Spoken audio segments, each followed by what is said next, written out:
शिक्षणाच्या माध्यमातून एकच आपल्याला गोष्ट लाभत असते, ती म्हणजे तर्क करण्याची शक्ती मिळत असते. दुसरी, आपण शिक्षण हा फक्त कुणाचे डिस्कस करण्यासाठीच नसतो, तो आपल्या तर्क करण्यासाठी पण उपयोगात आणता येत असतो. बाबासाहेबांच्या असे खूप सारे कोटेशन आहेत, पण त्यापैकी आपण काही घेऊ, संपूर्ण घेऊ नाही शकत. तर बाबासाहेबांचे कोटेशन आहे की विरोधक मला यासाठी नाही घाबरत म्हणत आहेत की मी खूप उच्च शिक्षित आहो किंवा मी या जगातला सगळ्यात बुद्धिमान व्यक्ती आहे. मी माझ्या शिक्षणासोबत माझी नैतिकता बाळगली आहे आणि त्या नैतिकतेच्या आधारावर जे आपले वैचारिक विरोधक असतात ते घाबरतात. तुम्ही जर जे बोलत असणार आणि ते त्या तुमच्या प्रॅक्टिकल लाईफ मध्ये किंवा जीवनचर्येमध्ये ते तुमच्या बोलण्याच्या आणत नसणार तर त्याला काही अर्थ नाही. आणि शिक्षणामध्ये बाबासाहेब सुद्धा म्हणतात की शिलाची आवश्यकता आपल्याला असते.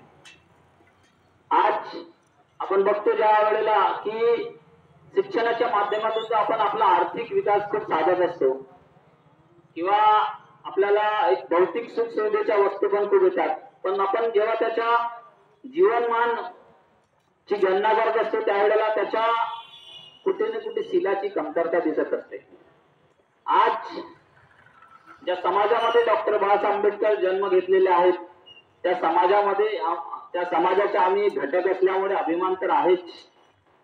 इतका मोठा महान अर्थशास्त्रज्ञ या समाजाला लागलेला आहे आणि त्याचे आपण वैचारिक वारस स्वतःला जर फुले शाहू आंबेडकरांचे आपण वैचारिक वारस समजत असणार आणि त्यांच्या शब्दांवरती किंवा विचारांवरती आपण चालत नसणार मग आपले कसे वैचारिक वारस.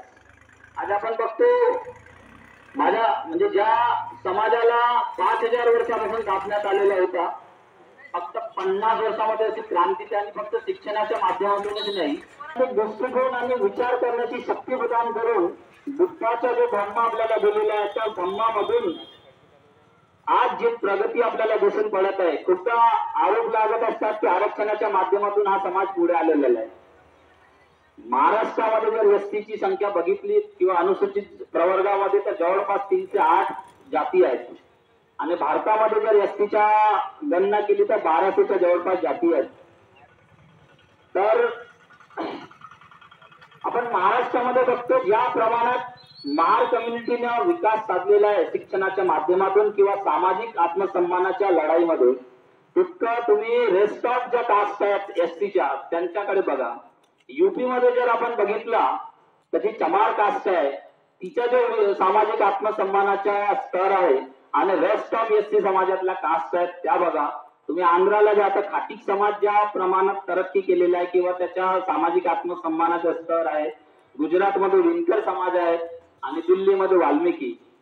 मग फक्त का 1-2 जातींनाच आरक्षण मिळालेलं आहे का एससी मधला? एससीच्या रिझर्वेशन 15% 308 जातीला भेटत, पण फक्त महार जातीच्या किंवा महाराष्ट्रातल्या महार जातीबद्दल आपण जर अभ्यास केला तर आपल्याला माहित पडते की या समाजाने शिक्षणाच्या सोबत बुद्धाचा जो वैज्ञानिकवादी दृष्टिकोन किंवा सकारात्मक दृष्टिकोन आहे तर्कवादी त्याचे सुद्धा शिक्षण घेतलेलं आहे.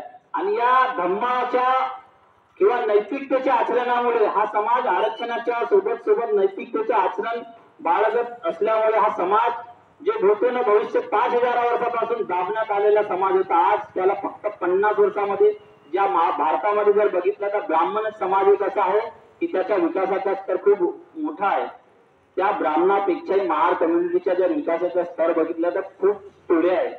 पण शोकांतिका आज असं वाटत आहे की तो समाज आज इतका रसातळाला जाताना आपण बघत आहोत आणि त्याला स्वयंभूत कारणीभूत आहे. शिक्षण आज आपण बघत आहोत की शिक्षणाच्या पासून याच समाजाची नाळ तुटताना दिसत आहे. आपण आधी आमचे 1-2 मित्र होते ओबीसी समाजातले, विशेषतः पवार समाजातले, तर ते ज्यांना पाहून आम्ही सुद्धा या सामाजिक चळवळीमध्ये आलो. बबलू गठरे म्हणून एक आहेत, ते नेहमी आपल्या भाषणामध्ये सांगायचे की माझे आजोबा म्हणत होते म्हणे की म्हणजे जेव्हा नोकरी लागली तर काय करू, नोकरी करून याच्यापेक्षा जास्त आम्ही आमच्या नोकरांनाच पगार देतो. आणि आजी मरताना म्हणे की म्हणजे तुझ्या आजोबाच्या नोकरीत असता तर मलाही पेन्शन मिळाली असती. म्हणजे काळ बदलण्यासाठी वेळ नाही लागत. ज्या समाजाने शिक्षणाच्या फक्त भरोश्यावरती जर हा विकास साधला असणार आणि त्याला अहमपणा आला असणार आणि बुद्धाच्या धम्माचे आपण जर आचरण करत असणार आणि त्या आचरणानुसार वागत नसणार, आज बघतो आम्ही इतकं व्यसनाधीन हा समाज होताना चाललेला आहे. तो दिवस दूर नाही की पुन्हा तुमच्या ते संविधानाच्या आधीची जी परिस्थिती होती ती येण्याची वेळ नाही लागणार. येणाऱ्या पिढ्यांना जे आता 50 वर्षाच्या वर असणार त्यांना सोडून द्या, पण जे 10-12 वर्षाच्या किंवा 20 वर्षाच्या खाली आहेत त्यांना तुम्ही काय देणार आहे? ज्या संवैधानिक संस्कृतीमधून किंवा ज्या संविधानाच्या माध्यमातून तुम्ही आज मोठमोठ्याला पदापर्यंत पोहोचलेला आहे तेच पद तुम्ही तुमच्या पुढच्या पिढीला देणार आहात का? याच्यासाठी जर एखादा आजोबा जर नोकरीवाला असणार आणि त्याचा मुलगा बेरोजगार जरी असणार आणि बिगारचोट असणार तर तो त्या प्रॉपर्टीला बर्बाद तर करणारच, पण त्याचा नातू जरी नालायक निघाला तर नातवापर्यंत आजोबाची कमावलेली संपत्ती कामात येतो, पण नातवाला स्वयं कमावा लागणार. हे आपण खेड्यामध्ये बघतो. बाबासाहेब आमच्या आज्याच्या रूपात आपण बघू शकतो. आमच्या वडिलांच्या आम्ही तर त्यांना उद्धार करता बाप म्हणतोच आपला, पण जर आम्ही एक वंशागत बघितला किंवा वयानुसार डॉक्टर बाबासाहेब आंबेडकर हे आमच्या आजोबाच्या रूपात होते. त्यांनी कमावलेली जी फसल आहे ती आम्ही जर नातवानी जर गमावली तर येणाऱ्या पिढ्यांना तुम्हाला सामाजिक गुलामीमध्ये पार पाडावं लागणार. काल कधी कधी आम्ही या टॉपिकला घ्यायला नाही पाहिजे पण घ्यायला लागतो कधी कधी. काल शपथविधी झाली महाराष्ट्राच्या राजकारणामध्ये. शपथविधी आतापर्यंत आपला भारतीय संविधान म्हणत असतो की शपथविधी मुख्यमंत्र्याला आमंत्रण राज्यपाल देत असतो. पहिल्यांदा या महाराष्ट्रामध्ये असं घडलं आहे की चीफ सेक्रेटरी किंवा मुख्य सचिव जे असतात महाराष्ट्राचे त्याला कुठल्याही मुख्यमंत्र्याला शपथविधीच्या अथॉरिटी नाही आहे, पण तरी त्यांनी त्याच्या लेटरवरती या महाराष्ट्राच्या मुख्यमंत्री शपथविधी घेत असणार. तर तुम्ही जे म्हणत आहो की संविधान धोके में, तर मग तिथं प्रॅक्टिकल लाईफ तुम्हाला दाखवत आहेत. तर विचार करा, जर तुम्ही आपल्या प्रामाणिक आचरणात तुम्ही दुरावणार किंवा तुम्ही उद्देशापासून दूर जाणार तर तो दिवस दूर नाही की तुमच्या येणाऱ्या पिढ्या सुद्धा मानसिक गुलामीमध्ये जगणार. आणि ज्या आज म्हणजे बाबासाहेबांना ते भारतामध्ये म्हणजे 6 डिसेंबरला तुम्हाला अर्पण केला म्हणजे खूप मोठी श्रद्धांजली असते किंवा आदरांजली असते असं नाहीये. बाबासाहेबांचे ज्या वैचारिक किंवा विचार आहेत ते तुमच्या पुढच्या पिढीपर्यंत द्यायला. फक्त हार टाकून जर आपण बाबासाहेबांना वैचारिक वारस बनत असणार तर जीवनपणी बाबासाहेबांचे एक उदाहरण आहे की ज्या वेळेला त्यांची जयंती मनवण्याकरिता दिल्लीला आमंत्रित केलं होतं त्यावेळेला जाऊन झोडपला होता आयोजकांना. ते तुम्हाला बनावं लागेल. तुमच्या जर ह्या छोट्या छोट्या पिढ्यांना काहीतरी घडवायचं असणार तर त्यांना सांगितलेल्या मार्गावर चला. बाबासाहेब स्वतः म्हणत होते मला डोक्यावर नाही तर डोक्यात घ्या. ज्या दिवशी डॉक्टर B.R. आंबेडकर तुमच्या डोक्यात जाणार तुम्ही शेरणी पेक्षाही एखादा मोठा काही प्राणी असणार त्याच्याही पेक्षा जास्त गुरगुरणार असं मला तरी खात्री आहे. आम्ही ज्या वेळेला ज्या विभागात मी कार्यरत आहे सध्या त्या विभागाच्या सगळीकडे दरारा असतेच, पण तिथे सुद्धा आज आमच्याकडे एक जस्टिस म्हणजे आपल्या स्पीच मध्ये म्हणतात की आता न्यू लॉ काही आलेले आहेत. ज्यांना लॉचे विद्यार्थी असणार त्यांना माहित आहे भारतीय न्याय संहिता म्हणून.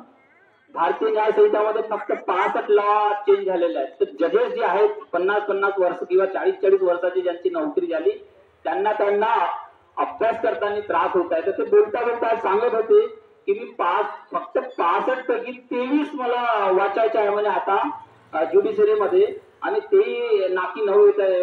आणि ज्या वेळेला हा संविधान बनवत असणार म्हणजे तर या महामानवाने किती अभ्यास किंवा किती दूरदृष्टी ठेवली असणार याच्या ते आज बोलता सांगत होते कम्पेअर की आम्ही आजच्या काळात माझी नोकरी म्हणजे 40 वर्ष झाली मी या मोठ्या पदापर्यंत पोहोचलो तरी मला त्रास येत आहे.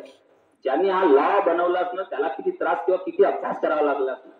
फक्त काही लोकांना असं वाटतं की डॉक्टर आंबेडकर त्या समाजापुरतेच आहेत. आज डॉक्टर B.R. आंबेडकरला तुमची गरज नाहीये. आज तुम्हाला डॉक्टर B.R. आंबेडकर फुले शाहू आंबेडकरांचीच गरज आहे. आज आपण राजकारणात बघतो ते चाहे कुठल्याही पक्षातले असणार ते कधीच तुम्हाला हा महाराष्ट्र गांधीचा नाही म्हणत. कधीच त्यांना चाहे भाजपावाले असो काँग्रेसवाले असो राष्ट्रवादीवाले असो किंवा कुठल्याही पक्षाचा तो असणार किंवा काल परवा ज्यांना रजिस्ट्रेशन केलं असणार तो पक्ष सुद्धा एकच म्हणत होते शिवाजीच्या फुले शाहू आंबेडकरांचा महाराष्ट्र आहे. मग एवढी ओळख तुम्हाला त्या महापुरुषांनी करून दाखवली आहे आणि